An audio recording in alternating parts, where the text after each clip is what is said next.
Hawaii Tennis Pro, talking to you in May 2023. What came up was someone was asking how to play better tennis, and I just said something very quickly, and before I knew it, it became a thing. And so I wanna share with my friends and fans. It's been a while since I've been active. I plan to revitalize the channel and talk to you about investment opportunities, because I've kind of taken career change of some sort, doing some investment opportunities in Koh Samui, Thailand. But first of all, let's talk about how to get better. There are 3 ways to get better immediately. And the 3 ways are simple. 1, hit shots that you have. 2, play in the moment. And 3, enjoy the game, but think of it as the long game. Don't think of it like this match is the end of the world. Things end today, things end tomorrow. Think of the long game. Think of it like 3 months from now, 6 months from now, okay? So let's go over those 3 things. First, hit shots that you have. Now, people often wonder how I play tennis. When I get a forehand on the return of serve, I think about where I'm gonna hit the ball. Ball goes to my forehand here, I went cross court, ball goes to my backhand on the deuce side, I went down the line. And I plan it. And I think of this all the time, and I do it the same all the time. But what about variety? The most important thing is get your shot in. It doesn't matter if you have variety if you miss.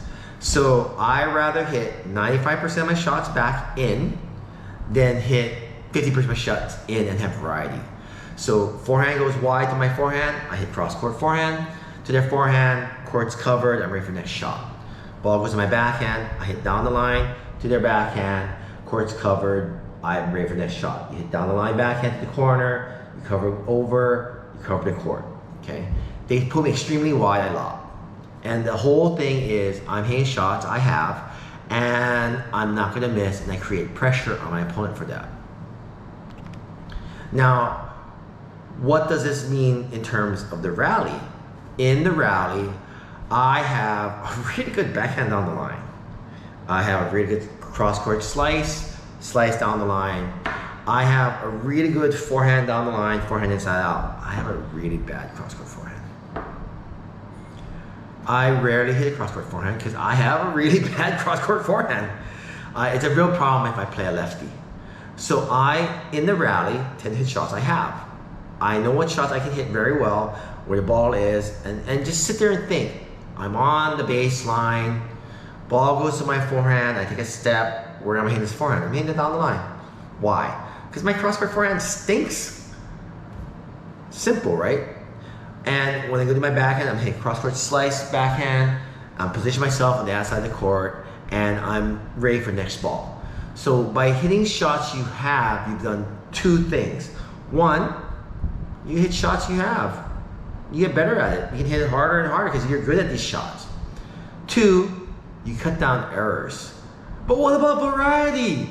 Who gives a crap about variety if you miss? I play the guy who has all these different shots. I put the ball in the corner, I put the ball, he does all these weird things. And I realized this guy had no plan. He's gonna hit whatever he wants to hit. So I just wait. And I try to see what shot he's really good at, and I take away the shot he's good at. True, when you play me, oh, Gary doesn't hit cross-court forehand very often. Then I'll cover my backhand. Hey, buddy, if your backhand can beat my forehand, you're gonna win. And if your backhand's better than my backhand, you're gonna win. But I seriously doubt your backhand's better than my forehand. At the end of the day, my forehand to your backhand will win. I'll come to net, and I'll hit a winner. That's another thing, right? I'm gonna hit shots I have. I'm gonna do what I'm good at, okay? Second thing, you play in the moment. That means you forget about the point in the past. You don't think about the point in the future. You play in the moment. You play in the now. You play the score maybe, 15-40, I'm down, let's be aggressive. Let's try to take the momentum back. 40-15, I'm winning. Keep doing what I've been doing. Play in the moment. Third thing, enjoy the game. Tennis is just a game. Games are meant to be fun. Enjoy the game. Seriously. You don't get paid money to play tennis. And if you get paid money to play tennis, why did you play tennis in the beginning? You played tennis because you liked it. You chose tennis because you liked it. You're good at it. That's the thing you like to do. So just remember that. Tennis is just a game. Play the long game. 3 months from now, 6 months from now. My friend asked me, how do I help my daughter become better at tennis? She's reached a point where she plays matches, and now the matches are really long because now it's just a rally fest. And I said to him, the same thing I just said right now. Take, on the return serve, preset the shots. Second serve, you hit your weapon. You tried, force the issue with second serve. Try hit your better shot. In the rally, you hit the corners. Because oftentimes, and she girls 14s, that's a very difficult age, a very difficult time for players because they're not really strong yet, they're not really confident. So they hit a lot of balls down the middle, and girls tend to like to play knit, knit, knit. Buddy, I'm used to be 5'0". I consider myself to be 4'5". If I have to hit the ball down the middle, knit, knit, knit, and I can win, I will hit the ball down the middle, knit, knit, knit, and I will do what it takes to win. That's tennis, you know. I don't want to play this level because they go knit, knit, knit. No, it's a facet game. You have to learn how to overcome, and the way you overcome it is hit corners. When I played my high school girls and they would throw high lobs at me, I literally would laugh. The ball would bounce high, and I would either slice it corner, I would drive it corner, I would catch the ball in the air for a volley and come to net. And that's the next thing you have to do. In the rally, corner, corner, get to the point where you see them running all across the court, they're gonna throw the high loop again, come to the service line, hit a volley, and make them run to the ball. Expecting them to hit either ball, to make you hit a volley or hit another lob. They hit another lob, just back up, hit the overhead other corner. And that's how you improve. That's playing the long game. That's getting beyond where you are to the next level, okay?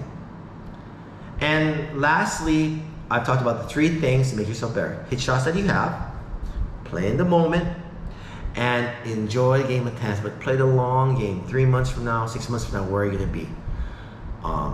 And that's the key to playing better tennis. For LDR Group in Koh Samui, what we've done is we're building villas, and the villas range in price. Our first villa is at the Pura, and here's what it looks like.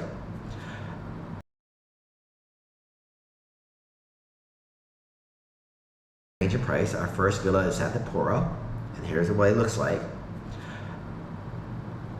This goes for 19.5 million baht, which comes out to be about 600,000 US. And what you get for this is our company will help do the rental for you. We project a 6% return on 60% occupancy over the year. We'll manage it for you. We'll take 40% of the management fee from you and we'll give you 6% back to you. And within our 40%, we find the rentals for you. We maintain the property. When you come, you can come and stay at the property. That's no problem at all. Just gotta tell us in advance, and it's your property. Okay. You can either own it or you can rent it. You can freehold own it, or you can lease it. Leasing in Thailand is 30 years, 90-year lease. And we'll help you through the process. So we do this villa, Santa Pura. We also have our Santa Tara villa. It's a little lower price, 10 million baht, or about $290,000.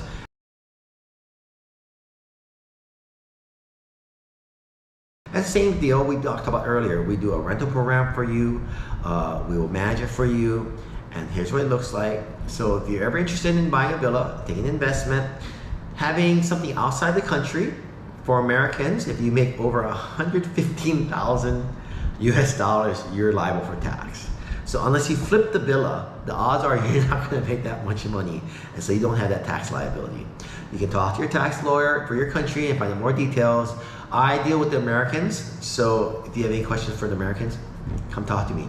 Hawaii Tennis Pro, here to help you.